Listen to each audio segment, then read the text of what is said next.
आज हम चलते हैं थोड़ा सा शास्त्रों की बातें करने, पुराणों की बातें करने, पूरी पुरानी चीजें समझने के लिए, है ना। और थोड़ा सा बालों के बारे में और डिस्कशन करेंगे। देखिए जी, जितना भी हमारा हस्तरेखा ज्ञान है, हस्तरेखा शास्त्र है, मुगलों के समय जितनी भी बुक्स थी ना, मुगलों के समय में बहुत सारे हमारे शास्त्र, बहुत सारी हमारी बुक्स जो है वो कहीं ना कहीं गायब हो गई, है ना, वैनिश हो गई एक तरह से। लेकिन फिर भी कुछ लोगों ने कुछ ग्रंथों को जोड़कर, कुछ किताबों को जोड़कर एक अच्छे रिजल्ट जो है निकाले। ठीक है, उन्हीं के बेसिस पे हमारे काफी शास्त्र हमें मिल भी गए, और उन्हीं के बेसिस पे काफी शास्त्रों में जो है काम भी किया गया। ठीक है। अगर हम कहें कि ये हस्तरेखा शास्त्र है, तो ये हस्तरेखा शास्त्र की जगह हस्तरेखा विज्ञान है, क्योंकि खाली हाथ की लाइनों से जो है हम नहीं निकालते हैं, हम पूरी की पूरी कहानी निकालते हैं। उसके लिए हाथ की सारी चीजों की तरफ जाते हैं। ठीक है। डेफिनेटली हम धीरे धीरे धीरे धीरे बढ़ रहे हैं उस तरफ पे। क्यों? क्योंकि हमने अगर कोई भी अभी तक जो है हम देखा जाए तो मोटे तौर पे हाथ के आसपास ही घूम रहे हैं। रिंकू सर, 6 गिलास ठंडा पानी पी लो, नींद खुल जाएगी। ठीक है, ऐसे सोओगे तो मैं तो पक्का सोने एक लगूंगी। एक सेकंड में आया मैं। मतलब रिंकू सर का तो ये हाल है ना, घर वाले घर नहीं, हमें किसी का डर नहीं।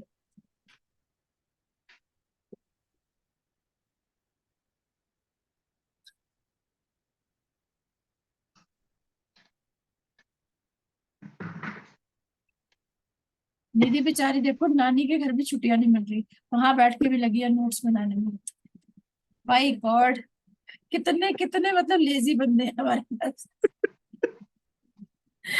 चलो, देखिए जी, जब भी हम हाथ का देखने के लिए सोचते हैं, तो हमें एक तो कर पृष्ठ क्या होता है, जो पिछला हिस्सा होता है हाथ का, और एक जो है कर तल, यानी कि आगे का हाथ का हिस्सा। दोनों का निरीक्षण करना होता है, कर पृष्ठ का और कर तल दोनों का। ठीक है। अब कर पृष्ठ और कर तल का हिस्सा करते करते हमने बहुत सारी बेसिक कर चीजें। पृष्ठ और करतर। तल तल तल, अच्छा। तल, कर कर माने हाथ, तल माने तली, हाथ की तली होती है ना। कर पृष्ठ जो होता है वो पिछला हिस्सा होता है हाथ का। ठीक है। अगर जैसे हमने किया, तो इसके गुणों को देखने के लिए हमने इसका पहले भौतिक चीजें देखी। भौतिक चीजें मतलब कि ये कैसा रूखा सूखा हाथ है, हाथ की बनावट कैसी है। फिर हमने क्या देखा, फिर हमने इसके चर्म देखा, चर्म बोले तो त्वचा देखी कि कैसी है ना, सॉफ्ट है, हार्ड है। फिर उसके बाद हमने देखा इसका वर्ण, वर्ण यानी रंग, पिंक है, येलो है, कौन सा कलर है। ठीक। फिर हमने इसके देखे रोम, रोम यानी कि बाल, बाल पे और डिटेल में आज पढ़ेंगे। फिर उसके बाद हम देखेंगे नख, नख यानी नाखून। उसके बाद हम माउंट्स पे आ जाएंगे। मैंने पहले सोचा था हम सीधा माउंट्स पे आ जाते हैं, ये बेसिक करते करते बहुत दिन हो गए, कुछ नयापन लाया जाए। फिर मैंने कहा ये खत्म ही कर दो यहाँ पे, उसके बाद जो है नए से स्टार्ट करेंगे तो वो मजा आए, है ना। तो मोटे तौर पे हमारी इस वीक में ये खत्म हो जानी चाहिए। नेल्स 2 दिन खा जाएंगे हमारे, वैसे एक दिन में हम कोशिश करेंगे खत्म करने। मतलब कल खत्म हो जाएगा, परसों हम माउंट्स पे आ जाएंगे वैसे तो। ठीक है। तो जब भी हम हाथ को ऑब्जर्व करेंगे, तो ये सब चीजों से हम होके निकलेंगे, है ना। अब ऐसे ही कुछ शास्त्रों ने इनके बारे में कुछ कुछ बातें बोली। जैसे अगर कहें भविष्य पुराण, भविष्य पुराण कहता है जिनकी उंगलियों में छेद होते हैं। छेद किनकी उंगलियों में मिलेंगे? जिनकी उंगली का स्टार्टिंग पॉइंट वीक है। हमने पढ़ा था, याद है? उंगली जो है स्टार्ट जो हो रही है वो वीक हो रही है, निर्बल उंगली है, जो यहाँ पे छोटी स्पेस लेके और एकदम फूल के बड़ी हो गई, है ना। तो यहाँ पे क्या बन गया? गैप बन गया, है ना। ऐसे लोग जो है आपको निर्धन लोग मिलेंगे, दरिद्र लोग मिलेंगे, गरीब लोग मिलेंगे। और साथ में स्किन भी रूखी सूखी है, रूखी सूखी में यानी कि एयर हैंड है या वाटर हैंड है, तो ऐसे लोग दुखी लोग भी मिलेंगे। अगर तो हाथ में बीच में गैप है, छेक है ना, तो निर्धन मिलेंगे, गरीब लोग मिलेंगे। और अगर स्किन भी रूखी सूखी है, अर्धी हैंड है या एरी हैंड है, तो ऐसे लोग दुखी मिलेंगे। ठीक है। कई लोगों की उंगलियों में गोल गोल छेक बने नजर आते हैं। एक तो होता है नॉर्मल गैप बना हुआ है ना, कुछ लोगों की ऐसे स्ट्रेट सा बना होगा, लेकिन कुछ उंगलियों में पूरा प्रॉपर गोल गोल गैप बना हुआ दिखता है। ऐसे हाथों में धन जो है वो रुकता ही नहीं, जितना मर्जी पैसा आ जाए, उनके हाथों में पैसा नहीं रुकेगा, निकल जाएगा किसी ना किसी वजह से। मतलब पैसा आने से पहले खर्चा बना रहता है। ठीक है। और कुछ उंगलियों में आपको बिल्कुल गैप नहीं दिखता, जहां गैप नहीं दिखता डेफिनेटली उनमें धन जमा करने की, पैसा जमा करने की क्षमता ज्यादा अच्छी होती है। ये भविष्य पुराण ने बोला। अब गरुड़ पुराण क्या बोलता है उंगलियों के लिए? गरुड़ पुराण बोलता है अगर उंगलियां सीधी हैं, सुंदर बनावट लिए हुए हैं, सीधी उंगलियां हैं तो बहुत शुभ है। अगर किसी की चपटी उंगलियां हैं, चौड़ी चौड़ी सी चपटी चपटी सी उंगलियां हैं, तो ऐसा इंसान बिजनेस नहीं कर सकता, नौकरी ही करता है। ठीक है। और बहुत ज्यादा मोटी हैं तो वो भी अच्छा साइन नहीं है। बहुत ज्यादा मोटी उंगलियां हैं तो ऐसा इंसान जो है निर्धन होगा, गरीब इंसान होगा। ठीक है।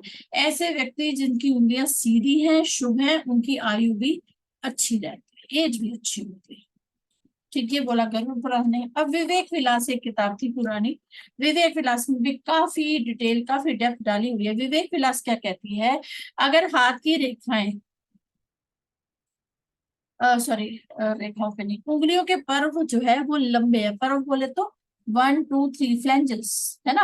अगर ये फ्लैंजेस अच्छी जगह लिए हुए हैं, लंबे लंबे हैं, तो ऐसे लोग जो है उनको जो है मेल चाइल्ड होता है।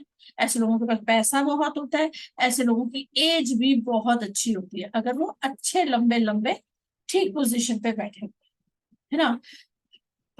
डेफिनेटली इन पर्वों पे बहुत सारी डिस्कशन आगे करेंगे, लंबी चौड़ी डिस्कशन करेंगे, लेकिन अभी के लिए इतना समझना जरूरी है।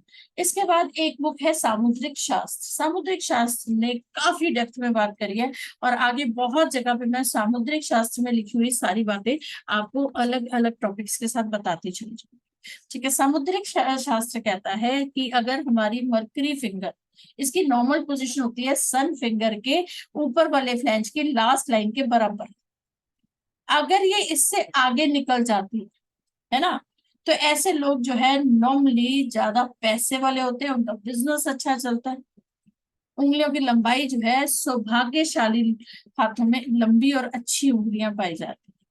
लेकिन साथ में ये समुद्रिक शास्त्र कहती है अगर उंगलियां तो लंबी हैं लेकिन उसमें छेद हैं, स्टार्टिंग पॉइंट पे छेद नजर आ जाते हैं, कुटिल उंगलियां हैं, रूखे सूखे हाथ हैं, तो ऐसे मनुष्य जो है निर्धन होते हैं। यही बात जो है पहले गरुड़ पुराण में थी, यही बात समुद्रिक शास्त्र ने भी रिकन्फर्म कर, है ना। अगर उंगलियों के बीच में स्पेस है, मतलब जैसे एक नॉर्मली जब आप हाथ करते हैं तो इसके बीच में, उंगलियों के बीच में अगर आपको स्पेस नजर आती है, तो ऐसे लोगों को पैसा कमाने में बहुत ज्यादा स्ट्रगल करनी पड़ती है, बहुत ज्यादा बाधा आती है ऐसे लोगों की। ऐसे खींच के हाथ नहीं देखा जाता, हाथ हमेशा रिलैक्स हैंड देखा जाता है। अगर मेरा हाथ देखो तो मेरी मर्करी फिंगर घूमने जा रही है साइड पे, तो यहाँ पे देखो कि स्पेस है। ठीक है, मर्करी फिंगर मेरी बाहर जा रही है। और मर्करी फिंगर क्या कहती है? बिजनेस, मेरी सोच, मेरी बुद्धि, वो घूमने चली गई, है ना। और इसका घूमने जाना बहुत अच्छा साइन नहीं है, टू बी ऑनेस्ट। मेरे को बहुत ज्यादा इंडिपेंडेंट बना देगी, हर डिसीजन के लिए फॉर्म बना देगी, मुझे किसी की राय लेने की जरूरत नहीं है, ये सब कुछ कर देगी, लेकिन डिपेंडेंसी भी कम कर देगी, है ना। डिपेंडेंसी अगर कम हो जाएगी तो मेरे को अपना बिजनेस चलाने के लिए जिन लोगों पर डिपेंडेंट होना चाहिए, जिन लोगों को साथ लेके चलना चाहिए, उनसे मेरी अपनी अलग ही राय होगी, ये फर्क आएगा। Since I am in teaching profession, तो मेरी अपनी राय होना कोई फर्क नहीं पड़ेगा लोगों को। क्यों? क्योंकि जो राय मैं दूंगी वो लोग मानेंगे, उस हिसाब से मेरे प्रोफेशन के हिसाब से इट्स फाइन, है ना। किसी भी कंसल्टेंट के प्रोफेशन से इट्स फाइन, लेकिन अगर कोई मैन्युफैक्चरिंग यूनिट है और उसकी फिंगर बाहर सैर करने चली गई, तो क्या उसकी दृष्टि से अच्छा होगा? वो तो अपनी टीम के बिना काम ही नहीं कर पाएगा, वहां दिक्कत है। कंसल्टेंसी से तो लोग उसी की राय लेने आ रहे हैं ना, इंडिपेंडेंट राय दे रहा है, अपनी राय दे रहा है, बढ़िया है ना। हम टैरो रीडिंग कर रहे हैं, हम पामिस्ट्री कर रहे हैं, हम न्यूमरोलॉजी कर रहे हैं, तो हमारी राय मायने रखती है, वो इंडिपेंडेंट है, किसी के ऊपर डिपेंडेंट राय नहीं, तो हमारे लिए ठीक है, हमारे लिए अच्छी है ना, हमारे बिजनेस के लिए अच्छी है। कुछ बिजनेस के लिए अच्छी नहीं है, पढ़ेंगे आप। ठीक है। इसके बाद बात करते हैं नारद संहिता। नारद संहिता एक बुक थी, वो कहते हैं कि अगर मर्करी फिंगर सन फिंगर से के फर्स्ट लाइन से, मतलब फर्स्ट लाइन की लास्ट लाइन से आगे चली जाती है, मतलब अपनी नॉर्मल पोजीशन से लंबी हो जाती है, तो उसकी आयु जो है वो बहुत अच्छी होती है। यहाँ पे उन्होंने वर्णन किया, देखिए जी, नारद संहिता जो है किसी की एज की प्रिडिक्शन जो है वो मरकरी फिंगर से कर रही है। एंड मोरलेस मैंने भी काफी सारे इसके ऊपर रिसर्च करी, तो मैंने ऐसा देखा कि मरकरी फिंगर और बाकी के, क्योंकि जब भी हमें किसी की एज कैलकुलेट करनी है तो उसके लिए हमें उसकी हार्ट लाइन भी देखनी है, उसकी माइंड लाइन भी देखनी है, उसकी लाइफ लाइन भी देखनी है, और उसकी ब्रेसलेट लाइन भी देखनी है, और मरकरी फिंगर भी देखनी है, तो और हाथ के बाकी लक्षण भी ऑफ कोर्स देखने हैं। इन सबको देखने के बाद हम किसी की एज जो है वो कैलकुलेट करके निकाल सकते हैं, लेकिन बहुत हद तक मरकरी फिंगर से राइट प्रेडिक्शन निकल कर आती है। ठीक है, और नारद संहिता ने इस पर बहुत जोर दिया है कि मरकरी फिंगर से आप किसी की एज जो है कैलकुलेट कर सकते हैं। नारद संहिता कहता है कि अगर ये अपनी नॉर्मल पोजीशन पे है, मतलब सन फिंगर के लास्ट फ्लैंज से बिल्कुल ठीक इसी के बराबर में जा रही है, तो उसकी एज जो है करीबन करीबन 75 से 80 साल की होगी। ठीक, उससे ऊपर चली गई तो 100 का आंकड़ा टच कर जाएगी, लेकिन अगर उससे नीचे हो गई तो ऑब्वियसली उसी हिसाब से एज भी कम हो जाए। ठीक है, नॉर्मल पोजीशन मतलब 75 से 80 साल, मोटे तौर पे आप 75 लेके चल सकते हो, हल्की फुल्की ऊपर हो गई तो आप 80 साल तक की एज लेके चल सकते हो। ठीक है, लेकिन वही बात है कि खाली मरकरी फिंगर को देख के हम किसी की एज का अंदाजा नहीं देंगे, हमें भाग के बाकी लक्षणों को भी अच्छे से देखना है, समझना है, बाकी लाइनों के भी पोजीशंस को अच्छे से देखना है, समझना है, फिर उसके बाद ही हम किसी की एज जो है कैलकुलेट कर कर देंगे।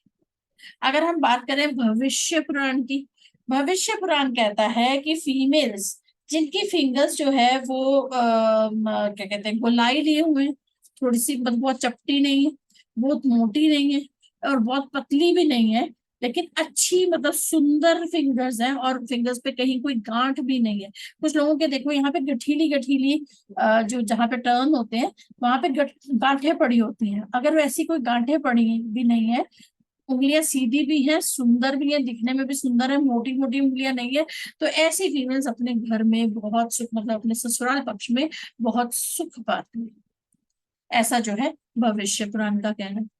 ठीक है, सकंद पुराण एक है, सकंद पुराण ने भी स्त्रियों की उंगलियों पे बात करी है कि अगर आपकी उंगलियों में 3 फ्लैंज हैं तो बहुत बढ़िया, अगर 3 से ज्यादा फ्लैंज है, मतलब कुछ लोगों के ये डिवाइड हो जाते हैं, अगर 3 से ज्यादा फ्लैंज है तो ये प्रॉब्लम का कारक है। आपकी फिंगर्स रेड कलर की हैं, बहुत पतली हैं, या फिर बहुत मोटी हैं, या फिर छोटी हैं, या फिर चपटी हैं, या फिर टेढ़ी मेढ़ी हैं, या फिर दूर दूर उंगलियां हैं, जैसे हर उंगली के बीच में स्पेस है, इस तरह से उंगलियां नजर आती हैं, बीच में उंगलियों के स्पेस नजर आती है ना, उंगलियों के बीच में छेद नजर आते हैं। अगर ऐसा कोई भी लक्षण किसी फीमेल के हाथ में दिखता है तो वो अपने ससुराल पक्ष में दुख पाती है, खाली ससुराल पक्ष में नहीं, आजीवन दुख पाती है, बहुत सारी स्ट्रगल उन्हें देखने को मिलती है। अगर ये सारे लक्षण ना हो के 1 या 2 लक्षण भी हाथ में दिखाई देते हैं तो ऐसी फीमेल सुख नहीं पाती है, घर में परेशानी और दुखों का उनको सामना करना पड़ता है।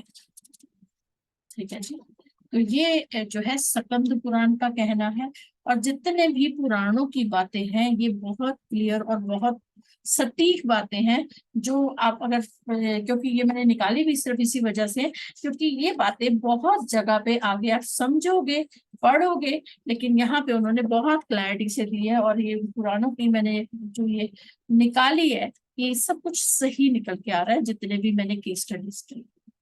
ठीक है, तो डेफिनेटली पुराणों में बहुत कुछ है, बहुत कुछ है, आपको भी कोई बुक्स मिले तो जरूर पढ़ना बाद में, क्योंकि ये कोर्स इतना छोटा नहीं है, ये समुद्रिक शास्त्र है। समुद्रिक शास्त्र मतलब समुद्र में डुबकी लगा के पढ़ना। हालांकि मैंने इसमें बहुत सारा कुछ कवर किया, मतलब जो मैंने सोचा भी नहीं था मैंने वो भी कवर किया है।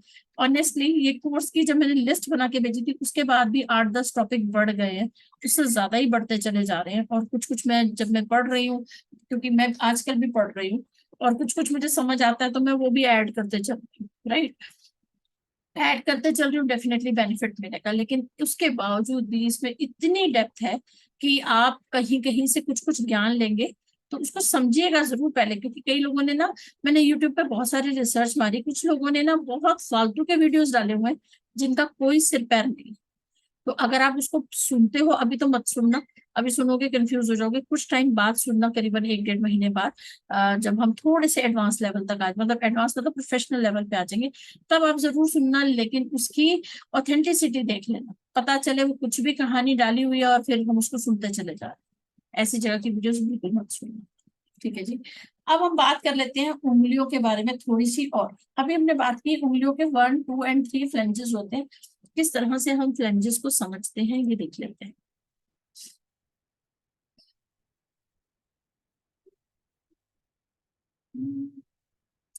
कल का दिन निकलने के बाद परसों हम माउंट्स पे आ जाएंगे।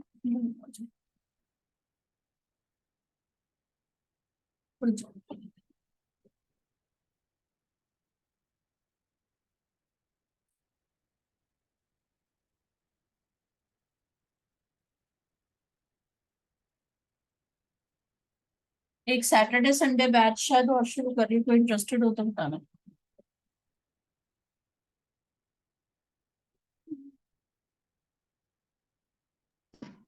सिर्फ सैटरडे संडे क्या?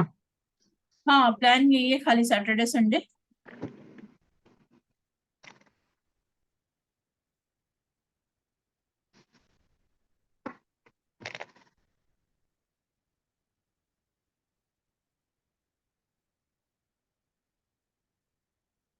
क्योंकि अभी बीच में तो बिल्कुल टाइम है नहीं ना।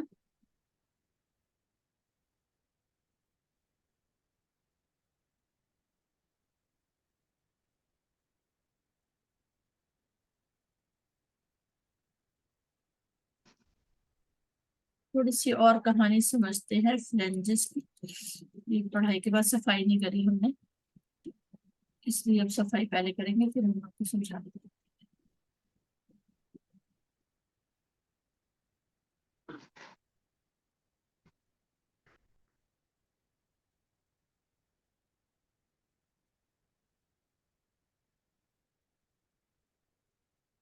जैसा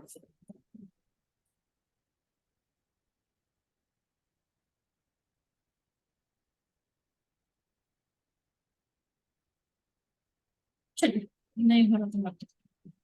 देखिए जी, नॉर्मली हमारे हाथ में 3 फ्लैंज होते हैं। पहला, दूसरी उंगली ले लेते हैं टेढ़ी मेढ़ी सी करके। एक फ्लैंज ये होता है, दूसरा ये होता है, और तीसरा ये होता है जनरली, है ना। हम इसकी वो भी ऐसे ही लेंगे, ये 1 है, ये 2 है, और ये 3 है। ठीक है। अब जनरली आपको जब देखने को मिलता है तो फर्स्ट फ्लैंज पे एक लाइन देखने को मिलती है, सेकंड फ्लैंज पे आपको 2 लाइनें देखने को मिलती हैं, कुछ हाथों में थर्ड फ्लैंज के नीचे 3-4 लाइनें देखने को मिलती है। अगर ऐसा किसी हाथ में दिखता है, मतलब फर्स्ट पे 1, सेकंड पे 2 लाइनें, और तीसरे पे 2, 3, 4 लाइनें देखने को मिलती हैं, 3-4 मिलती है अगर, तो ये बहुत ही बढ़िया वाली सिचुएशन है, बहुत ही शुभ स्थिति है। ठीक है। बट आपको जरूरी नहीं है, ये कोई थंब रूल नहीं है कि जी मिलेंगी ही मिलेंगी। कुछ हाथों में आपको यहाँ नीचे वाले फ्रेंच पे सिर्फ 2 ही लाइनें देखने को मिलेंगी। अगर 2 भी मिलती हैं तब भी ये अच्छी सिचुएशन है, तब भी ये बढ़िया सिचुएशन मानी जाती है। ठीक है। इसके अलावा कुछ फिंगर्स पे आपको इस तरह के, है ना, इस तरह के कुछ यव चिन्ह मिलेंगे हाथ में। इनको जो है, इसको आइलैंड बोला जाता है, और इसकी जो वो होती है आइलैंड की, मतलब आइलैंड अगर हाथ में है तो वो अच्छा नहीं माना जाता। लेकिन अगर ये इस तरह का आइलैंड आपकी फिंगर्स के सेकंड फ्लेंज पे कहीं दिख जाए, ये फर्स्ट फ्लेंज है, ये सेकंड फ्लेंज है। ठीक है। ये कुछ इस तरह से शेप लिए हुए आपको, पानी चाहिए। हाँ जी,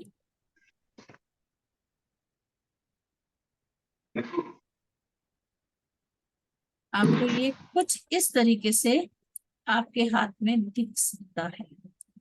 निधि दिखाई दे रहा है? आप सर्च कर रहे हो, ये देखो, ये हाथ दिख रहा है, ये हाथ दिख रहा है आपको निधि? हाँ मैम, दिख रहा है। अच्छा, मैंने कहा आप सर्च कर रहे थे ना, क्लैरिटी है ना? हाँ है। ठीक है। तो इस तरह से अगर आपको कोई यवचिन्ह दिखता है, ये इस तरीके का, है ना, आपके थंब में हो सकता है इस तरह से बना हुआ, आपके किसी फिंगर में बने हो सकते हैं, कई लोगों की सभी फिंगर्स में बने होते हैं। अगर मेरे देखोगे मेरी सारी फिंगर्स में है, लेकिन प्रॉब्लम कहाँ आई? प्रॉब्लम आती है क्या?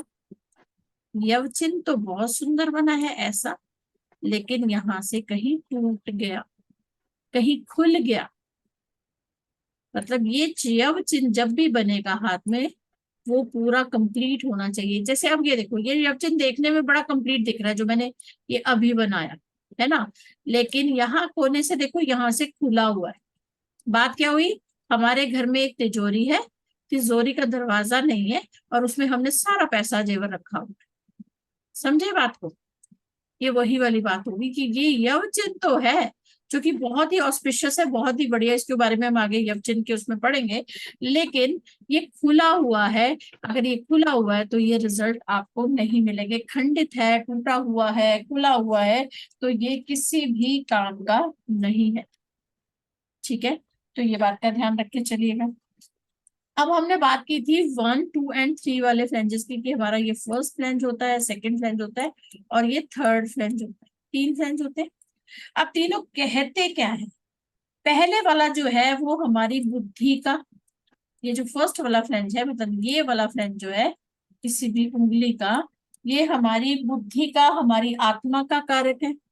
सेकंड वाला जो फ्लेंज होता है, ये वाला, ये सेकंड जिसे कहते हैं, ये हमारे बिजनेस का, हमारे व्यवसाय का है ना, हमारी ऑक्यूपेशन का फ्लेंज माना जाता है।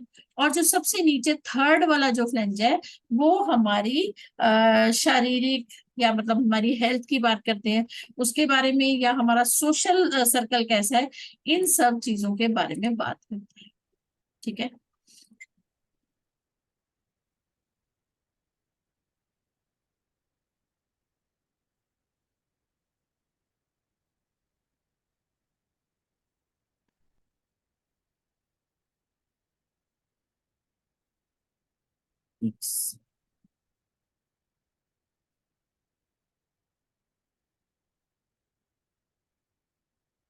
अब देखिए जी, पहले फ्रेंड ने बोला कि मैं हूं मन का कारक, बुद्धि का कारक, है ना।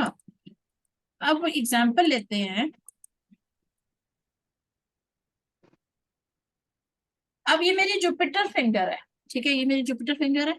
अब इस जुपिटर फिंगर का मेरा जो फर्स्ट फ्लेंज है ना, ये मेरा फर्स्ट फ्लेंज जो है, ये मेरे मन का कारक है। ये इतना बड़ा हो गया, मतलब मेरा बहुत सारी चीजें करने का मन तो बहुत करता है। ठीक है, सेकंड वाला जो था, वो सेकंड फ्लेंज क्या था? देखिए 3 फ्लेंज है, पहले 3 फ्लेंज बना।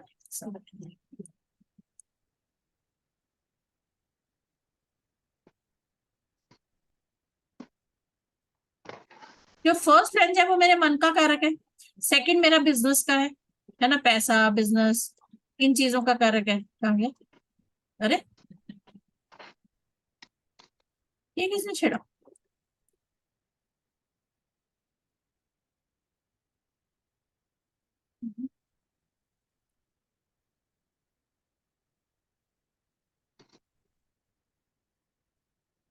ये क्या हुआ? रिंकू सर आपने खींचा इसको क्या? मैं देख रहा था, वो हाथ लग गया वहां पे फोन पे। एक मिनट इसको अच्छा, सेट कर दे। अरे वाह, थैंक यू। बस ये रुको, हम्म। ये रुको, ठीक है। चल, हम्म। अब ये 1, 2, 3 हो गया। ठीक है, हाँ। ठीक हम्म। है। ये मेरे मन का कारक है, ये मेरी मन की बातें करता है, मेरी बुद्धि की बातें करता है, इस तरह की बातें करता है। ये हम्म। कहता है मेरा बिजनेस, मेरा व्यवसाय, हम्म। मेरी ऑक्यूपेशन, मेरा पैसा। ठीक, ये कहता है मेरी हेल्थ। ठीक, अब समझो, मेरा मन जो है वो कहता है कि मुझे बड़ी अच्छी अच्छी चीजें खानी है, मुझे पिज्जा खाना है, मुझे बर्गर खाना है, मुझे फलां खाना है, मुझे ढिकां खाना है। ठीक, अब सेकंड कहता है, अगर समझो ये इसकी पोजीशन है बहुत बड़ी, बहुत लंबा फर्स्ट वाला फ्लेंज हो गया अगर, तो वो क्या, उसका मन जो है बहुत ज्यादा करेगा, अरे मेरे को ये भी खाना है, मुझको वो भी खाना है। लेकिन ये वाला जो है, अगर इसकी स्पेस जो है कम हो जाती है, छोटी हो जाती है, तो क्या हो गया? हमारा बिजनेस कम हो गया।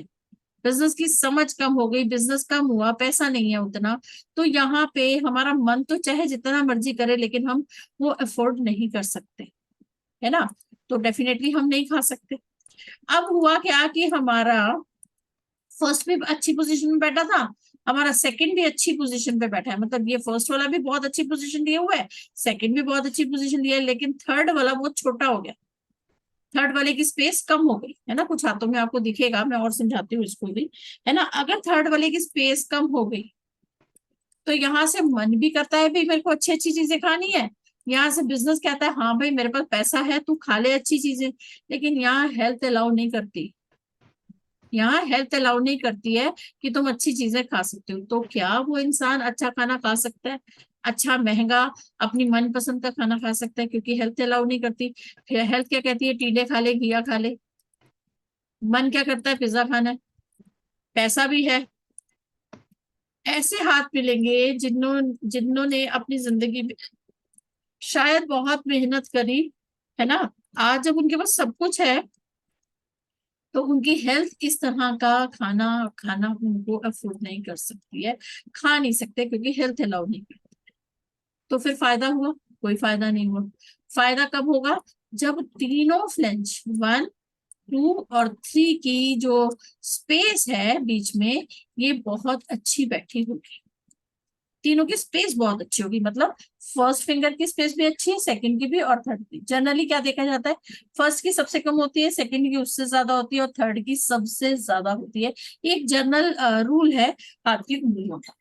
ठीक, अब हमने बात किया कि पहली कोई जो पर साइज कोई साइज होता है कितना मिनिमम फ्लेंज में आपकी वो होना? आपकी फिंगर पे देख के एक आइडिया लगाना पड़ेगा, आपकी फिंगर की लेंथ कितनी है उसके हिसाब से। अब आपका इतनू सी है, अगर फिंगर इतनी सी है तो उसके हिसाब से आपको अपने साइज जो है फिंगर के हिसाब से देखने पड़ेंगे। फर्स्ट जो है सबसे छोटा होता है, सेकंड उससे बड़ा होता है, थर्ड सबसे बड़ा होता है। अब कहीं पे उल्टा सीधा हो जाए, मतलब फर्स्ट ही इतना बड़ा हो गया तो मन तो हर चीज का ही कर रहा है ना। लेकिन ना, तो अगर सेकंड छोटा हो रहा है तो सेकंड की प्रॉब्लम हो गई, जो थर्ड छोटा हो रहा है तो। अब किसी की फिंगर पे आपको एक्स्ट्रा फ्लेंज दिख जाता है, मतलब कि आपको कुछ ऐसे हाथ भी दिखेंगे जिनमें एक एक्स्ट्रा लाइन नजर आ जाए, 2 एक्स्ट्रा लाइन नजर आ जाए, 3 एक्स्ट्रा लाइन नजर आ जाए, ऐसे हाथ भी दिख सकते हैं, है ना। डेविएशंस बढ़ गई हाथ में। और अगर देखिए इक्वल हुई तो? तीनों इक्वल है तो तीनों के इक्वल फल है, वो भी कोई खराब सिचुएशन नहीं है, लेकिन एक्चुअल सिचुएशन क्या होती है, मन सबसे छोटा, व्यवसाय उससे बड़ा, और हेल्थ और हमारा सोशल जो रिलेशंस है वो उससे भी उससे बड़े, बड़ा। उससे भी बड़े, है ना। क्योंकि जिंदगी तो हमारी ऐसे ही चलती है, बराबर अगर है। सोशल सर्कल नहीं होगा तो। आप समझो किसी की इस फ्लेंज पे एक लाइन और बनकर आ गई, इसने क्या किया, नंबर 1 के जो गुण थे, जो मन का कारक था, जो बुद्धि का कारक था, उसको छोटा कर दिया। छोटा कर दिया मतलब हाफ हो गई, तो उसके फल भी हाफ हो गए। इसी तरह से किसी के सेकंड फ्लेंज पे कोई एक एक्स्ट्रा लाइन निकल के आ गई, लोगों के हाथों में आपको देखने को मिल सकती है। मेरे एक स्टूडेंट के है, मैं आपको भेजूंगी उसकी, वो न्यूमरोलॉजी कर रही है मेरे से आजकल, उसके एक फ्लेंज पे 4 लाइनें, मतलब एक हाथ फिंगर में 4 लाइनें हैं, तो डेफिनेटली उसके गुण उसकी जिंदगी में कम हो गए, है ना। अब किसी के सेकंड वाला जो फ्लेंज है उस पे एक एक्स्ट्रा डेविएशन निकल कर आ गई, तो मतलब समझो उसके बिजनेस में, उसके व्यवसाय में, उसकी जॉब में प्रॉब्लम ज्यादा है, स्ट्रगल ज्यादा है, और फिर भी रिजल्ट जो है बहुत अच्छे नहीं मिलेंगे। अब किसी की थर्ड फ्लेंज में निकल के आ गई एक एक्स्ट्रा लाइन, है ना। मतलब आपको ऐसे हाथ भी दिख सकते हैं जिनके हाथ में 3 की जगह 6 फ्लेंज जो है, 6 लाइनें जो है, 6 डेविएशन जो है देखने को मिल सकती है। तो डेफिनेटली अगर थर्ड वाले पे निकल के आ गई तो थर्ड वाला भी क्या कहता है कि भैया हेल्थ को लेके इश्यूज ज्यादा हो जाएंगे, सोशल सर्कल में ज्यादा बनेगी नहीं, आसपास में लोगों के साथ अच्छे व्यवहार नहीं होगा, ऐसा देखने को आपको मिल सकता है। क्योंकि एक नॉर्मल पोजीशन, हाँ जी बोलो। ये वाली उंगली में मीन्स अभी जैसे छोटी सी लाइन है यहाँ पे, अगर आप छोटी दिख सी रही है, है ना, छोटी सी है ना, वो मीन्स कुछ पूरा नहीं है। पूरा नहीं, उससे मतलब नहीं है।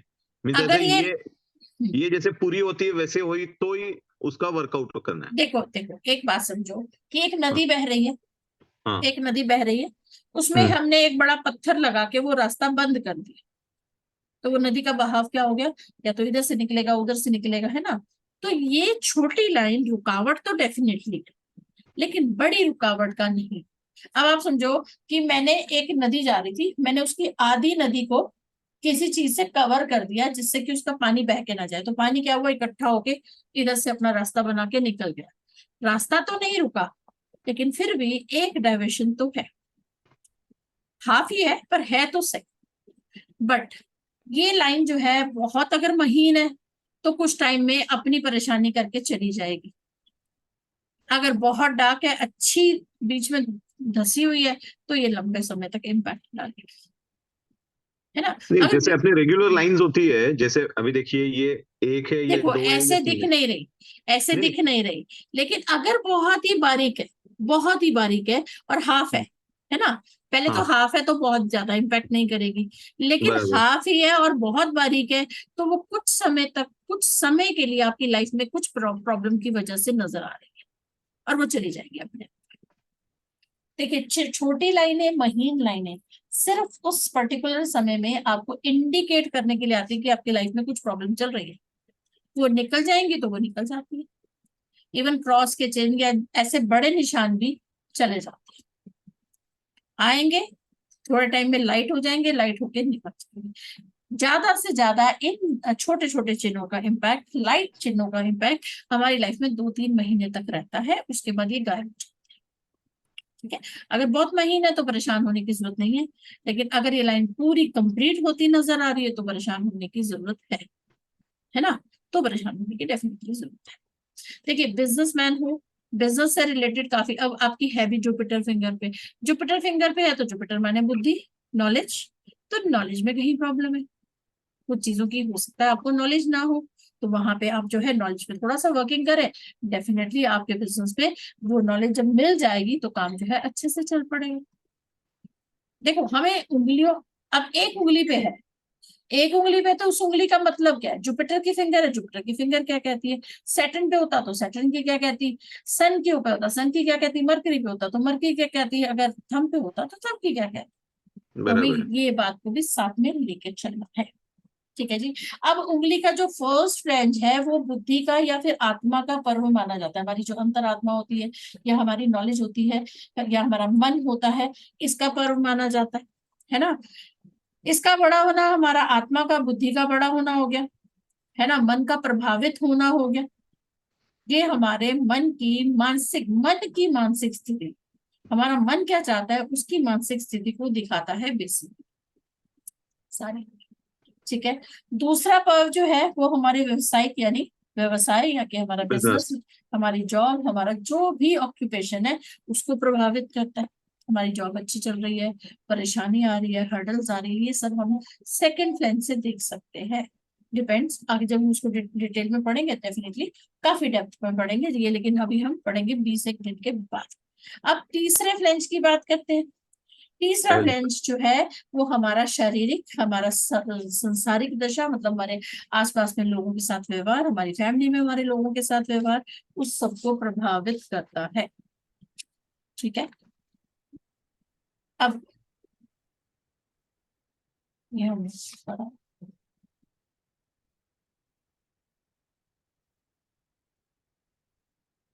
पढ़ लिया, ये पढ़ लिया। तीनों के तीनों फ्लैंज हमको साथ लेके चलेंगे तो हमें ज्यादा फायदा देंगे। अगर हम दो को साथ लेके चलते हैं, एक को नहीं साथ लेके चलते हैं, मतलब हम अपने बिजनेस को ही लेके चले जा रहे हैं, ठीक, और हम अपने सोशल सर्कल को बिजनेस पॉइंट ऑफ व्यू से ही लेके चले जा रहे हैं, लेकिन अपने मन की बात नहीं सुन रहे, तब भी प्रॉब्लम है। मन की बात सुनने चले जा रहे हैं और बाकी चीजों की बात को इग्नोर कर रहे हैं, बिजनेस को इग्नोर कर रहे हैं या फिर अपने सोशल सर्कल को इग्नोर कर रहे हैं। हम मन और बिजनेस को तो साथ में लेके चल रहे हैं, लेकिन सोशल सर्कल को, अपनी हेल्थ को इग्नोर करके चल रहे हैं, तब भी गाड़ी जो है बहुत लंबी नहीं चलती, प्रॉब्लम जो है खड़ी हो जाती है। तो इन तीनों को आपको हमेशा साथ लेकर चलना पड़ेगा। ठीक है जी। पर्व छोटा है, अच्छा नहीं माना जाएगा। अगर पर्व बड़ा है, नॉर्मल पोजीशन लिए हुआ है, अच्छी पोजीशन लिए हुआ है, तो उस पर्व के रिजल्ट्स आपको उसी हिसाब से अच्छे मिलेंगे।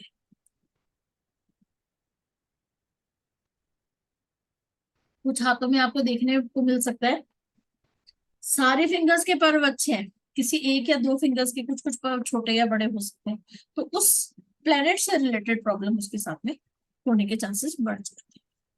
ठीक है जी।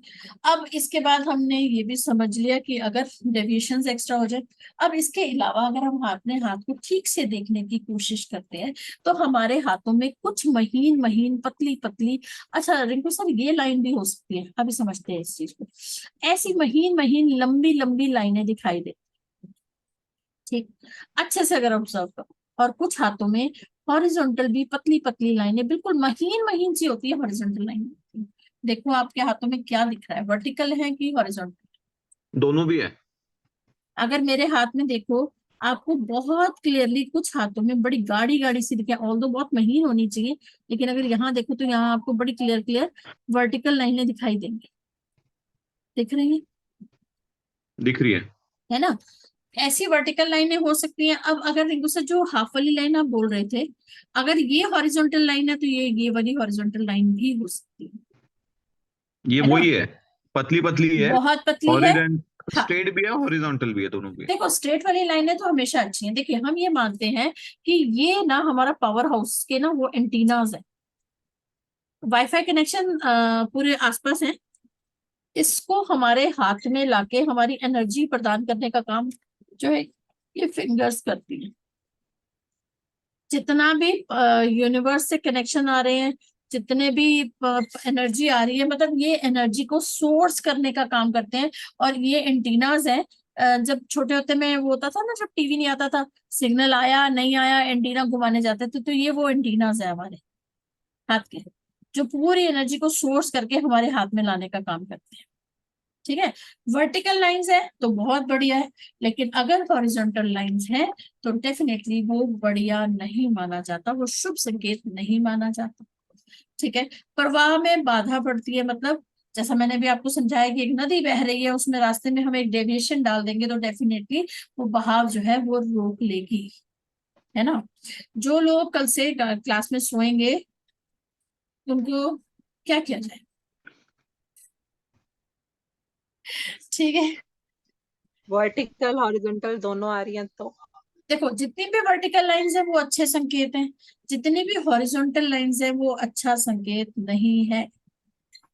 देखिए जितनी भी एनर्जी आ रही थी, जितना भी हमारे को पावर मिल रही थी, वो सारी चीजों में बाधा डाल देगी।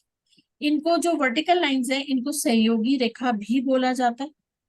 सहयोगी रेखा है, सहयोगी रेखा सहयोग करती है, जितनी भी एनर्जी आ रही है उसको हमारे हाथ में फ्लो करने के लिए।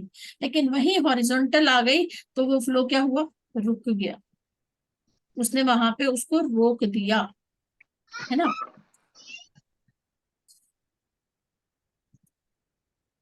अगर हम सोचे अंगूठे पे हमने क्या बोला था, हमारे एक और दो फ्लैंज होते हैं, तीसरा फ्लैंज जो है वीनस पे आ जाता है। ठीक, वीनस पाउंड का फ्लैंज माना जाता है, मतलब अगर किसी के अंगूठे के सबसे नीचे पे 2 या 3 लाइनें दिख जाती हैं, है ना, अगर अंगूठे के यहाँ पे 2-3 लाइनें मिलती हैं, तो ये भी कहीं ना कहीं आपके घर में मेल चाइल्ड होने की तरफ इंडिकेट करता है, पैसा होने की तरफ इंडिकेट करता है, बट ये वीनस का पार्ट है। तो हम क्या कहते हैं, फर्स्ट जो फ्लैंज है अंगूठे का, वो हमारे मन को बताता है, हमारी विल पावर को बताता है, हमारी इच्छा शक्ति को बताता है। सेकंड वाला तर्क को बताता है, तर्क यानी हमारे बिजनेस, हमारे व्यवसाय को बताता है। और जो थर्ड वाला, जो कि एक्चुअली फ्लैंज नहीं है, लेकिन हाँ जो लाइनें आपको यहाँ दिखती हैं जो वीनस का पार्ट है, ये हमारे पार्टनर के साथ प्यार, है ना, हमारे रिलेशंस, इस सब को बता, और ये वीनस का पार्ट है। डेफिनेटली जब हम वीनस पढ़ेंगे तब वीनस में ये चीज पढ़ेंगे। ठीक है, ये कुछ डेप्थ हुई हमारी फिंगर्स की। हमें ये देखना है कि हॉरिजॉन्टल लाइन ज्यादा दिख रही हैं। अगर हॉरिजॉन्टल लाइन ज्यादा दिख रही हैं, जिस भी फिंगर पे दिख रही है, उस फिंगर की रेमेडीज आप साथ साथ में कर सकते हो। ठीक है, मतलब अगर थंब पे दिख रही है तो वीनस की रेमेडीज करनी है, अगर अपनी जुपिटर पे दिख रही है तो जुपिटर की रेमेडीज कर लो, अगर सैटर्न पे दिख रही है तो सैटर्न की रेमेडीज कर लो, अगर हमारी सन लाइन पे दिख रही है तो सन की रेमेडीज कर लो, मरकरी पे दिख रही है तो मरकरी की रेमेडीज कर लो, मतलब कहीं ना कहीं प्रॉब्लम है। Got it? तो उस प्रॉब्लम को सॉल्व कर लो, अपने आप वो लाइनें जो है अपने आप निकल जाएंगी और वो वर्टिकल लाइंस में कन्वर्ट हो जाएंगी, प्रॉब्लम निकल जाएगी। रिंकू सर, अगर आप लोगों के ड्राइवर में या कंडक्टर में 6 नहीं बैठा है और जुपिटर पे माउंट पे आपको ऐसी कोई लाइन दिख रही है, डेफिनेटली जुपिटर की रेमेडीज आपको कर लेनी चाहिए। ठीक है। भारती, आपने बोला कुछ वर्टिकल कुछ हॉरिजॉन्टल है, जिस जिस जगह पे हॉरिजॉन्टल दिख रही है आप उस हिसाब से उस फिंगर की रेमेडी साथ साथ कर लीजिए। हॉरिजॉन्टल बहुत बारीकी से देखो ये बहुत बारीक ही होती है, बहुत वैसे बारीक ही होती है, लेकिन ये वर्टिकल ज्यादा अनएक्सपेक्टेड। दिख रही है। हाँ, अगर मैग्नीफायर से देखो तो बहुत प्रॉपर दिखेगी। देखो जी, जब भी हाथ देखना है तो आपको मैग्नीफाइंग लेंस से ही देखना है, क्योंकि इतनी महीन रेखाएं आपको खुली आंखों से नहीं दिखती है। ठीक है, तो बहुत महीन ही होती है, ये अनएक्सपेक्टेड हर्डल्स है, अनएक्सपेक्टेडली ऐसी चीजें हैं जो आपकी लाइफ में चीजों को रोक रही है। सैटर्न पे दिख रही है, धन पैसे की दिक्कत आ रही है। सन पे दिख रही है, आपकी मान प्रतिष्ठा नेम फेम पे दिक्कत आ रही है ना। मरकरी पे दिख रही है, आपकी बिजनेस पे आपकी जॉब में दिक्कत आ रही है। जुपिटर में दिख रही है, आपकी नॉलेज में दिक्कत आ रही है, आपकी कम्युनिकेशन में दिक्कत है। सेकंड फ्लेंज में किसी पे भी दिखे, किसी फ्लेंच पे भी। कोई भी हो, है ना। देखिए प्रॉब्लम तो डेफिनेटली फिंगर की भी तो देखो ना, जुपिटर की फिंगर क्या बोलती है, 3 नंबर क्या बोलता है, 3 नंबर से रिलेटेड प्रॉब्लम्स आपको बढ़ रही हैं अगर हॉरिजॉन्टल आ रही हैं तो। अगर सैटर्न पे आ रही है तो सैटर्न में मतलब शनि महाराज से रिलेटेड प्रॉब्लम्स जो है जितनी भी होती हैं। अब साथ में न्यूमरोलॉजिकली आपको तो पता ही है हर प्लेनेट क्या बोलता है, उस हिसाब से प्रॉब्लम्स आपके पास बढ़ रही है अगर हॉरिजॉन्टल दिख रही है, सिंपल। आपने मुझे हमेशा मरकरी की रेमेडीज करते देखा है, जबकि मेरे पास 5 बैठा हुआ है, याद होगा आपको अगर, है ना। मेरे पास 5 बैठा है, लेकिन मैं हमेशा मरकरी की रेमेडीज करती हूँ। हमेशा आप मेरी ग्रीन बॉटल देखते हो, हमेशा मैं ऐसा वाला वर्चुअल लगाती हूँ जिसके पीछे ग्रीनरी होती है ना। मरकरी की फिंगर देखी मेरी, ऊपर से घूमने भी चली जाती है, देखी। तो मरकरी होते हुए भी इम्पैक्ट नहीं मिल रहा, प्रॉब्लम दे रहा है, तो कर लो रेमेडीज, क्या दिक्कत है। अगर बॉडी में किसी चीज की डेफिशिएंसी है तो हमें इलाज तो करना ही पड़ेगा ना, उस तो यही वो इलाज है, उस इलाज को कर लो। ठीक। अब हमने डिस्कशन करी थी हाथों में बालों की। टॉपिक तो बहुत छोटा सा है लेकिन जरूरी बहुत है। देखिए जी, हाथों के बालों को 3 पार्ट्स में डिवाइड किया जाता है। पहला, बहुत ज्यादा भालू जैसे बड़े बड़े बाल, बड़े बड़े ना भी हो, बड़े घने घने बाल, टू बी ऑनेस्ट। ठीक है। सेकेंड, थोड़े कम बाल, नॉर्मल बाल। तीसरे, बिल्कुल ना के बराबर। चाय लगाओ भैया, रिंकू सर को चाय पिलाओ। रिंकू सर सच्ची बहुत सोने लगे हो आप, पढ़ाई लिखाई की हैबिट बिल्कुल छूट गई। यही नोट्स आपको जल्दी जल्दी खुद से बनाने पड़े ना तो नींद भाग जाए आपकी, उसके लिए भी इतने लेजी हो असिस्टेंट रखा हुआ है आपने। नहीं, वो थोड़ा ट्रैवलिंग की वजह से हो रहा है। और ये ट्रैवलिंग से पहले भी हो रहा था और ये ट्रैवलिंग के बाद का इम्पैक्ट भी है ना। पहले था कि जाना है इस वजह से नींद आ रही थी। चलो, मैंने अभी रूबी मैम को फोन किया था, रूबी मैम की थोड़ी सी प्रॉब्लम हो गई थी, बता ना आपको। नहीं, क्या हो गया? अरे उनके हस्बैंड ना क्रिकेट खेलने गए और बॉल आके हाथ पे गई और पूरा फिंगर फ्रैक्चर हो गया, टिल्टी हो गई पूरी। तो बाप सर्जरी रे। वर्जरी होना था कुछ उनका। एंड हाँ, उस चक्कर में उन्होंने ज्वाइन करना था ना, पहले 9:30 से उन्होंने अपना बैच चेंज किया। अब अगले दिन तो तैयार श्यार हो गया, वो बैठी हुई इन बिटवीन ये कांड हो गया। तो उसके बाद उनके कोई रिलेटिव्स आने वाले थे, तो मैंने कहा ऐसे करो आप सबको निपटा लो, फिर आ जाना आप। तो मैं आपका शुरू से शुरू करा दूंगी। तो मैं अभी कॉल कर रही थी, एक्चुअली 3 बजे वाला जो बैच है ना, उसमें बंदे को फ्लू हुआ हुआ, तो वो पिछले 4-5 क्लासेस से आ ही नहीं रहा है। तो मैं ये बाप सोच रे। रही थी कि रूबी मैम को ना पिछली सारी क्लासेस करके उसी में क्योंकि उन्होंने 3 बजे वाला बैच ही मांगा था, तो मैं क्या मैं बराबर। उसमें एडजस्ट कर दूंगी कि भाई अब उनकी क्लास, उनको फ्लू हुआ है ना, कल क्लास ली उन्होंने ना आज ली, अब थर्सडे की क्लास है तो मैं थर्सडे की भी उड़ा दूंगी। तो रूबी मैम को संडे तक सारी क्लासेस दे के मंडे से उनके साथ अटैच कर दूंगी। हाँ, अभी मैंने रूटीन उनको में आ कॉल किया कि भाई क्या सीन है आपका, तो मैसेज आया कि भाई मैं सॉरी कॉल नहीं उठा पा रही, मेरे पापा की तबीयत ठीक नहीं है, मैं डॉक्टर के पास बैठ। जाएगा। मैं कहा जय श्री राम। वही है ना, जिसके किस्मत में ऑकल्ट का जो फील्ड आना होता है ना, और जब आना होता है ना तभी आता तभी आएगा, तभी आएगा। है। अब एक और बंदी है मेरी जान खाए हुए, मैम सैटरडे संडे क्लास ले लो। सैटरडे मैंने कहा भैया मैं सिंगल सिंगल क्लासेस और नहीं ले सकती, मेरी पहले ही बैंड बजी पड़ी है। और भैया तो हो ना, हाँ 3-4 जने हैं तो मैं फिर भी चलो सैटरडे संडे सिर्फ एक ही क्लास के लिए लूँ, उससे ज्यादा बराबर मेरी हिम्मत नहीं है, अभी तो नहीं है बिल्कुल भी। उस दिन डॉक्टर को दिखा के आई, उसने तो कह दिया रेस्ट कर लो। मैं कहा मैं और रेस्ट कर लूं, मेरा तो हो गया काम फिर। 4-5 दिन कर लीजिए ना, रेस्ट क्या है, गला नहीं अब तो ये हो जाएगा। मैं रेस्ट ना कर ही नहीं सकती, पता है क्यों? अभी आप सोचो, मैंने उस दिन सोचा था कि चलो भैया अब मैं सैटरडे संडे रेस्ट करूंगी, ये पापा ने धमाका बोल दिया। संडे को वहां से वापस आई भागती दौड़ती कि भैया संडे तक को नहीं आऊंगी तो फिर मंडे क्लासेस नहीं कर पाऊंगी। और वहां पे 2 दिन तो बड़े परेशान रहे, पर चलो थोड़ा सा स्टेबल हुए तब आई। अब पूजा देख रही है, सिस्टर देख रही है, बट हम्म, स्टिल मेरा रेस्ट तो ढूंढने चला गया ना। अब बराबर है। अब नेक्स्ट सैटरडे संडे मिलेगा तो मिलेगा। चलो कोई ना, बात करते हैं हाथों के बाद। ठीक है जी, हमने 3 पार्ट्स में डिवाइड कर दिए। अगर हाथों पे देखिए, सबसे पहले तो ये समझना जरूरी है, हाथों पे बालों का होना मेल्स के लिए अच्छा है, लेकिन फीमेल्स के लिए अच्छा साइन नहीं है।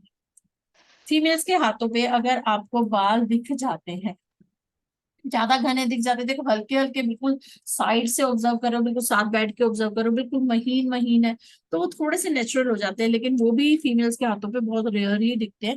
बट स्टिल अगर उनके हाथों पे थोड़े से भी बाल एक्स्ट्रा वाले दिखते हैं, कुछ हाथों पे दिख जाते हैं, कुछ लोगों की ना, मैंने उंगलियों पे देखे हैं फीमेल्स की, उंगलियों पे ऑल्दो वैक्सिंग करवा लेते हैं लेकिन निकलते तो है ना, यहाँ पे मैंने लोगों के बाल देखे हैं, कुछ लोगों के।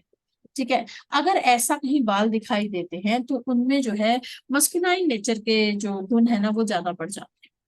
अदरवाइज मतलब शास्त्रों के अनुसार और सामुदायिक शास्त्रों ने इसको बहुत ज्यादा क्लियर वर्णन किया है कि अगर किसी फीमेल के हाथ में बहुत ज्यादा बाल दिखते हैं, फीमेल्स क्या होती है, डेडिकेशन के साथ होती है, सरेंडरिंग भाव वाली होती है ना, फैमिली के लिए अपनी जॉब को, अपने प्रोफेशन को साइड छोड़ती हैं, बच्चों के लिए छोड़ती हैं, है ना। तो वो सारी की सारी सिचुएशंस जो है वो कम हो जाएंगी, और वैसी फीमेल्स जो है बहुत ज्यादा अग्रेसिव फीमेल्स हो जाएंगी।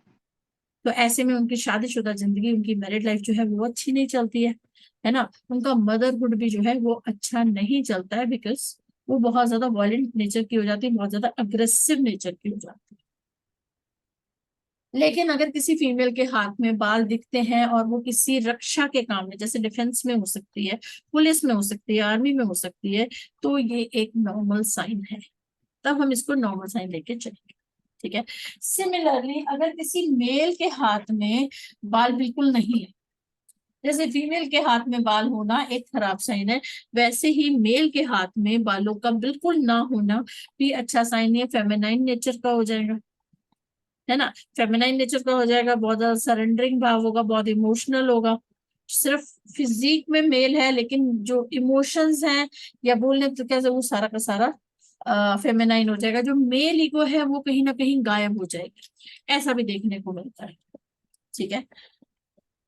अब किसी मेल के हाथ में बहुत भालू जैसे बाल है, बहुत ज्यादा हाथ में बाल, तो ये भी बहुत अच्छा साइन नहीं है। ऐसे जो है लोग जो होते हैं बड़े रूड किस्म के लोग हो जाते हैं, जल्दी गुस्सा आ जाता है, और गुस्सा भी इतना आता है कि चीजों को उठा उठा के फेंकना शुरू कर देंगे, इतने ज्यादा उत्तेजित रहते हैं, इस तरह के लोग हो जाते हैं।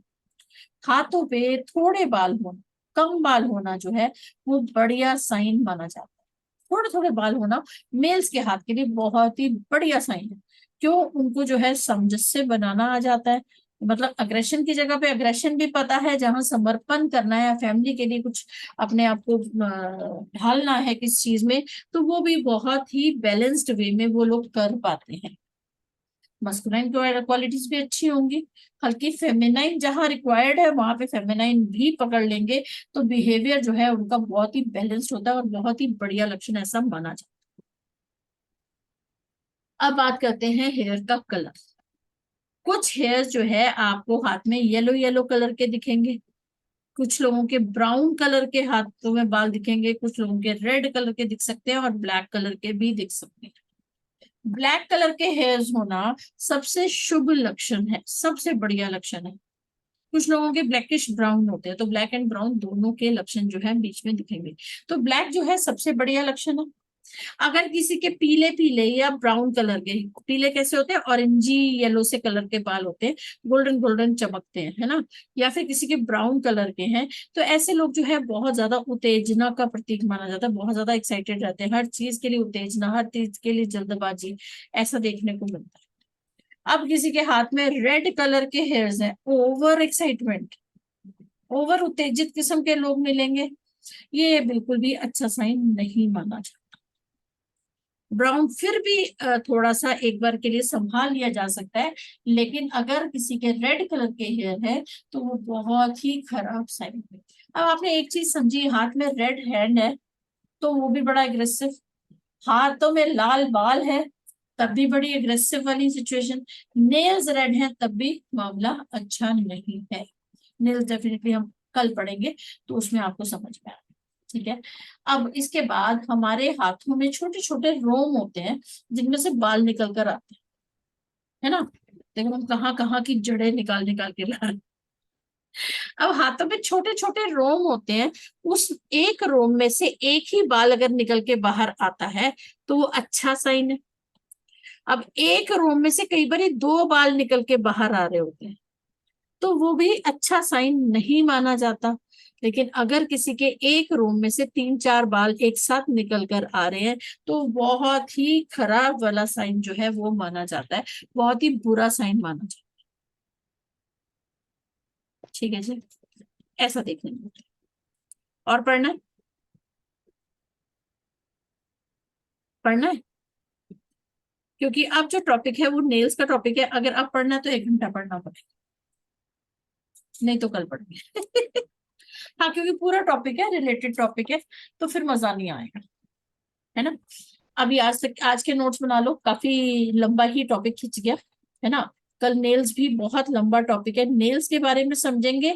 और नेल्स के ऊपर जो व्हाइट व्हाइट स्पॉट्स होते हैं, हाथ नेल्स पे चंद्रमा दिखाई देते हैं, है ना। और कभी कभी आप देखोगे नेल्स की लेंथ और विड्थ जो है वो बराबर हो जाती है, इस तरह की चीजें कुछ देखने को मिलती हैं हाथ में, तो कल उनके ऊपर डिस्कशन करेंगे। नेल काफी बड़ा टॉपिक है।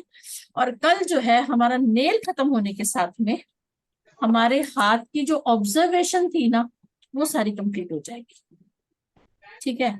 यहाँ तक का होमवर्क ध्यान से, केस स्टडीज जितने भी हाथ आपके उसमें आए हुए हैं ग्रुप में, उनकी केस स्टडीज यहाँ तक पूरी बना लेना इस सैटरडे संडे तक, क्योंकि उसके बाद आपको टाइम बहुत औखा मिलेगा पुरानी चीज यहाँ तक की चीज को पकड़ने का।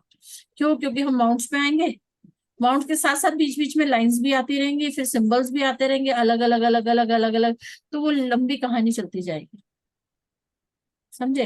तो यहाँ तक की अपनी केस स्टडीज बना लो, एक बार सेटल हो जाओ यहाँ तक, तब आपको मजा ज्यादा, ठीक है। कल ये पकड़ते हैं। एक क्वेश्चन न्यूमरोलॉजी से रिलेटेड, आजकल कुछ वीडियोस में देख रही हूँ जैसे सेंचुरीज नहीं ले रहे कैलकुलेशन में, सेंचुरी जैसे 19th सेंचुरी, 20th सेंचुरी, वो वैदिक है, वो वैदिक है। वो वैदिक है, वो अच्छा हमारा नहीं, वो वैदिक है। वैदिक वाले नहीं लेते, अच्छा, मैं वही कह रही हूँ, मैंने कुछ वो वीडियोस देखे हैं। महादशा अंतरदशा निकालने के समय में वो नहीं लेते। तो आप वो वैदिक है उसमें मत घुसो, हमने वो मॉडलिटी पढ़ी ही नहीं है, तो अननेसेसरी क्यों घुसना उसमें ना। तो मैंने कहा ये कौन सी न्यूमरोलॉजी आ गई। ना वो वैदिक है, वो प्योरली वैदिक है, अच्छा ठीक हम है। नहीं करते।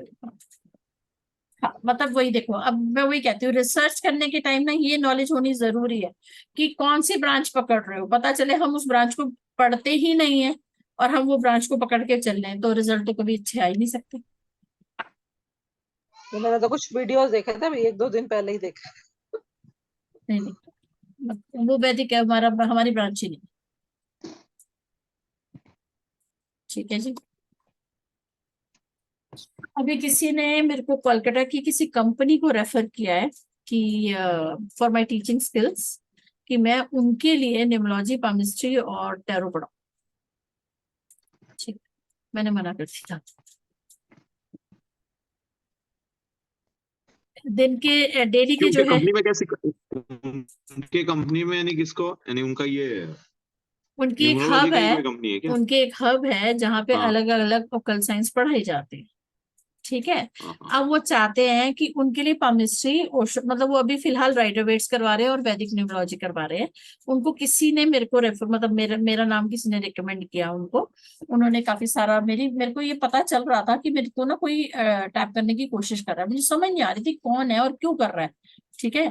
और वो अलग अलग तरीके से मेरे पास सेम नंबर से, सिमिलर नंबर से कॉल्स आ रही थी पिछले 10-12 दिन से।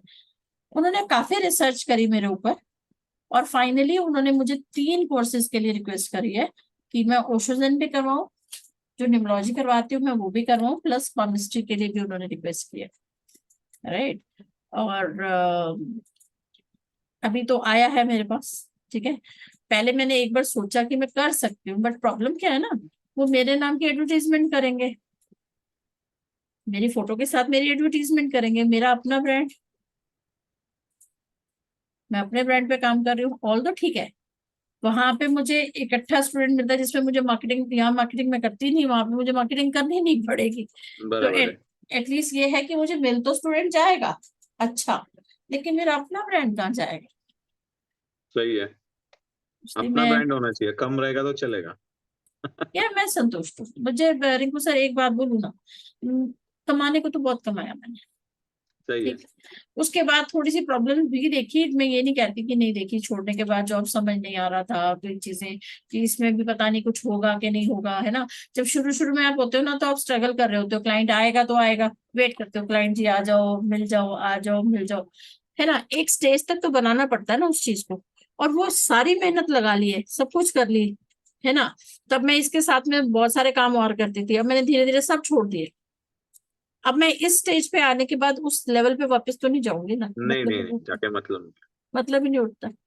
भले इससे ज्यादा इनकम आ रहा हो तब भी नहीं जाऊंगी मैं, क्योंकि मैं तो खुद अब इसको मार्केट करने के प्लान में हूँ। सो अभी वो ऑफर तो काफी बड़ा है, और काफी अच्छा लिक्विडेटिव सा उन्होंने दिखाया पिक्चर मुझे, वो तो आप उनके, पता कर लोगे ना, सही है कि नहीं। नहीं पता मैंने किया, और हाँ, उनकी मीटिंग के बाद में ही सबसे पहले वही काम किया जो मैं करना होता है मुझे, हाँ, तो कुछ मजा नहीं आया मुझे। नहीं ना। कंपैरिजन के कार्ड्स आ रहे हैं, गिल्ट के कार्ड आ रहे हैं, तो समझ में आता है कि बाद में मैं पछताऊंगी कि भाई अपना ब्रांड जो है मैंने खराब किया और उनके पास में जाके बैठ गई, तो डेफिनेटली यार मार्केट में तो मेरा जाता ही है ना, नेम तो जाता ही है। सही है, सही है। सो उस पैसे को भी क्या करूंगी। सो मतलब मजा आया सुन के कि भाई कोई बंदा इतने दिन से टाइम लगा रहा है मेरे ऊपर, और मैं सही है। समझ रही थी कि फिर मेरे को लग रहा था कोई फ्रॉड ना हो, कोई ऐसे, देखो आजकल डर भी थोड़ा सा लगता है ना। बहुत बहुत लगता है। तो वो अलग अलग तरीके से आ रहा था, कभी फेसबुक पे, कभी लिंक्डइन पे, कभी कहीं पे, अलग अलग तरीके से सेम इन्फॉर्मेशन मांगी जा रही थी। तो मैं ना थोड़ा सा अलर्ट तो थी कि क्यों भाई, मैं हाई मैं अपनी इन्फॉर्मेशन देती नहीं किसी को। मैंने कहा अच्छा, फिर वो सीधा मुद्दे पे ही आ गई। राइट। अच्छा, मैंने कहा आजा यार सामने आ, यार शक्ल वकल दिखा, फिर सोचती हूँ। हम्म। मीटिंग करी है, अब आने दो प्रपोजल लेके, क्योंकि उनकी प्रपोजल तो मैंने रिजेक्ट करके भेज दी है। राइट है, राइट है। पर नहीं आ दे, लेकिन वो है, मीन्स अपने को अपना ब्रांड बनाना है, तो अपने को थोड़ा है अभी। हाँ देखो इस हिसाब से पेमेंट ठीक दे रहे थे, मैं ऐसा कहूंगी पेमेंट नहीं ठीक दे रहे थे। एक बैच में 20 के आसपास स्टूडेंट्स दे रहे थे, और प्लस पर आवर के हिसाब से पेमेंट कर रहे थे, ठीक है, पर स्टूडेंट पर आवर, ठीक है। तो जो वो मुझे पर आवर पर स्टूडेंट बोल रहे थे, मैंने उसका डबल करा कि भाई मुझे इतना तो मिनिमम चाहिए, जो मेरी फीस है उससे ज्यादा करा मैं, ठीक है। तो उन्होंने कहा खाली सैटरडे संडे बैचेस दे दो। मैंने कहा जी संडे तो मैं बैचेस दे ही नहीं रही हूँ, मैं रेस्ट करना चाह रही हूँ, संडे तो मैं दूंगी नहीं। तो मैंने अपनी तरफ से तो सारे वो रास्ते कम कर दिए, है ना। तो फिर उन्होंने कहा इतना हम जून में आपको लॉन्च कर देंगे, ये कर देंगे, वो कर देंगे, प्लान कर देंगे। मैं तो क्या रखा फिर सोचे, वो ऐप वाला सिस्टम वैसा ही है क्या? अपन जब न्यूमरोलॉजी करते भी ऐप आया था ना, वो बड़ी सारी एप्स है वो सिस्टम वैसे ही है। अगर वैसे ही है। प्रैक्टिस करना है आपको, सिर्फ प्रैक्टिस कर लो, है ना, 1-2 महीने 3 महीने प्रैक्टिस कर लो, अगर आपको प्रैक्टिस नहीं हो रही है तो रेस्ट ठीक है। मतलब अभी तो इतने एप्स हो गए हैं ना, पहले तो कम थे, अब तो एप्स ही बहुत हो गए हैं। बराबर है। मतलब 10-15 हजार, 10-15-20 हजार रुपए निकाल रहे हैं लोग जो वहां पे प्रैक्टिस कर रहे हैं। अच्छा, जिनको 3-4 महीने हो जाते हैं तो मैं खुद ही उनको धक्का मारती हूँ कि चल निकलो अपना काम शुरू करो, अब हो गया बहुत।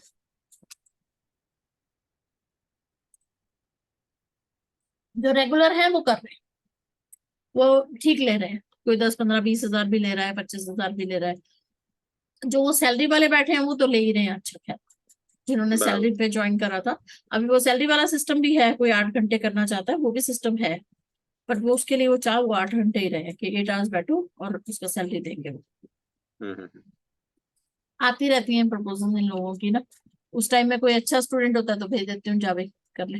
बराबर है, प्रैक्टिस करो जाती देखो अल्टीमेटली तो इनको छलांग तो लगवानी पड़ेगी ना। बराबर। इनिशियली कोई हिलता नहीं है, पहले मैं इतना नहीं नहीं नहीं। करती थी, लेकिन अब मैं धक्का ज्यादा तेज मारती हूँ कि चलो जाओ करो तो सही, सही है, प्रैक्टिस हो जाती है। प्रैक्टिस हो जाती ऐसे कोई क्लाइंट्स नहीं आते तो कम से कम इससे तो चलता तो है। पता है क्या होता है जब आप, अभी क्या होता है जब शुरू में होता है ना, एक आप खुद का कॉन्फिडेंस नहीं, मतलब जब तक प्रैक्टिस नहीं करोगे, मैदान में कूदोगे नहीं, कॉन्फिडेंस नहीं आएगा। नहीं अच्छा आएगा। यहाँ पे क्या है ना, कॉन्फिडेंस आ जाता है, क्योंकि इतना क्लाइंट आ जाता है कि आप प्रैक्टिस कर करके आपकी कॉन्फिडेंस तो बिल्ड हो जाती है ना। उसके बाद बराबर। आप खुद से ढूंढोगे क्लाइंट को, खुद हम्म। से अपने आप को मार्केट करोगे कि हाँ भाई क्लाइंट आए, मेरे को अब तो नॉलेज है। पहले क्या होता है, हे भगवान क्लाइंट ना आ जाए, मुझे तो पता ही नहीं है। कुछ उल्टा सुल्टा बता दिया तो क्या है। बस तो ये डिफरेंस आ सही है। जाता है, बस ये डिफरेंस आ जाता है। अब जैसे भारती का केस है, भारती वर्किंग है, वरना हम्म। इसको तो मैंने कब से फेंका होता कि भाई जाओ करो आप पे काम बराबर है। ना। इनके बाद से वो मानसी आई थी, अंजू जी आई थी, बतेरे लोग आए उसके बाद, सुरंजना जी हैं, ये सब लोग कर रहे हैं अभी प्रैक्टिस, अच्छे से कर रहे हैं, काफी लगे हुए काफी लोग। रूबी मैम तो 2-3 महीने करके अपने हाथ उत पक्के करके कहती मैंने नहीं करना, मैंने तो कहा ही नहीं, इसके बाद करो बस अपने हाथ, जिस दिन तुम्हें ये लग जाए ना कि भैया अब मुझे कॉन्फिडेंस आ गया, उस दिन छोड़ो। अब इस जरूरत है, जैसे अब बिल्कुल कोई फ्री है, इसको कोई काम नहीं है, बैठे रहो ऐप पे, है ना।